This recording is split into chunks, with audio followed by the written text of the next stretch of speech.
Alright, so I'm just a young stupid dog.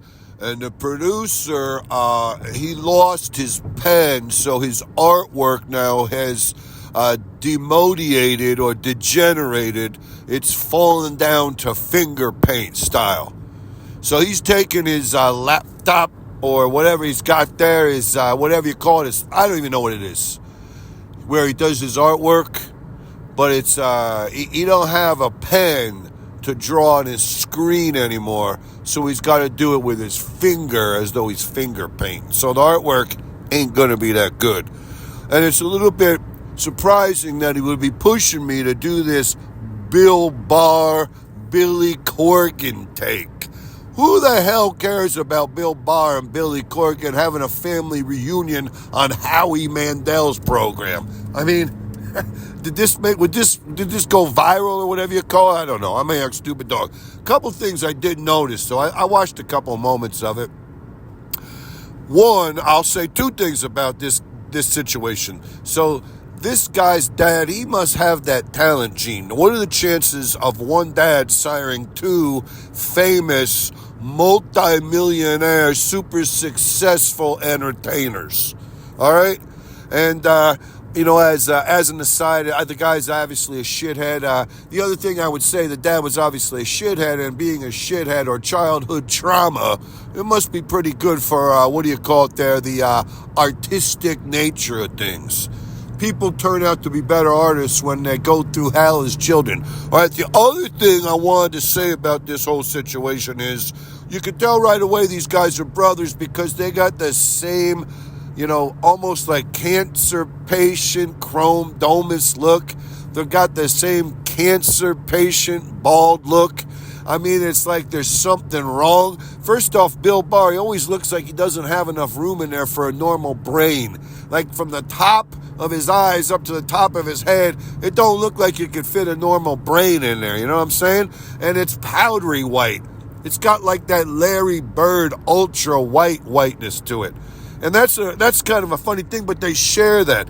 They share that same weirdo chrome domus pasty white ball thing. They don't even got the saddlebags on the side of the head because I don't know what it is, all right?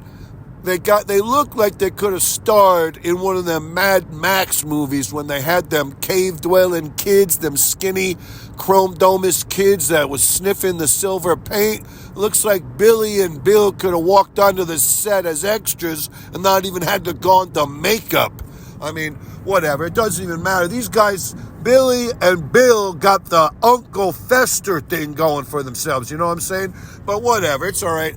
One thing that reminds me about this whole situation is, the man, he's got a beautiful head of hair, and he didn't suffer from any childhood trauma that much other than the trauma of going through a near drowning incident, and he got brain deprivation, oxygen brain deprivation, brain injury. But whatever, he had a good little childhood growing up in that haughty-tawdy, ritzy world, out in western Kentucky, in a rich man's neighborhood, in a big manor house. So the man, he never had that thing going for him where he could have been an artist, And I grew up there with him, I mean, I could look back in my dog remembrance and see some of the suffering of the canine community out there in the Serengeti where it's a struggle for life every day.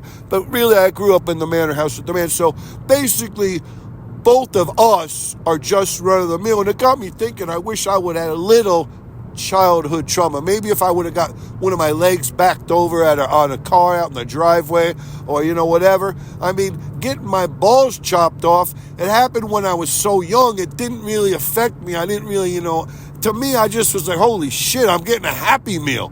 They took me to the veterinarian and they tricked me. They said, "Guy, we're going to the park today." And all of a sudden, I was getting groggy, laying on some kind of table. I woke up and my balls were missing.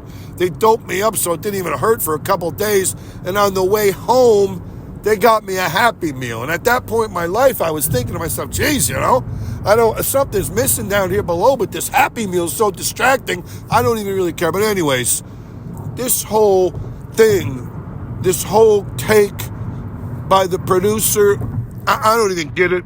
I don't even think it's worthwhile. I don't think anyone even cares about this bull crap.